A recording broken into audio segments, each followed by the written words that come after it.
Iraq, Oman এবং কাতারে নরকসম জীবন কাটিয়ে ফিরে আসা পাঞ্জাবের 9 জন তরুণী তাদের মর্মান্তিক কাহিনী তুলে ধরেছেন।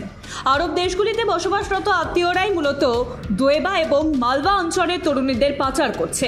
তাদের 35 থেকে 40 হাজার টাকার চাকরির প্রলোভন দেখিয়ে সেখানে নিয়ে যাওয়া হয়।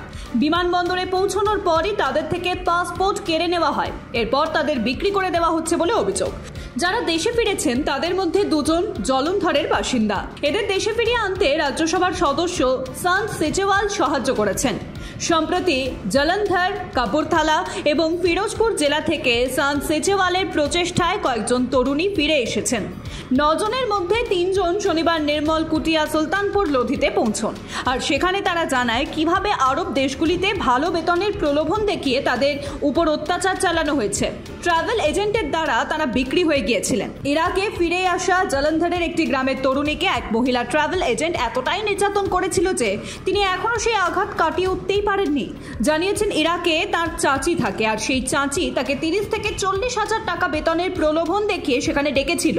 এপ্রিলে সেখানে পৌঁছানোর পরই তাকে এক মহিলা ট্রাভেল এজেন্টের কাছে বিক্রি করে দেওয়া হয়।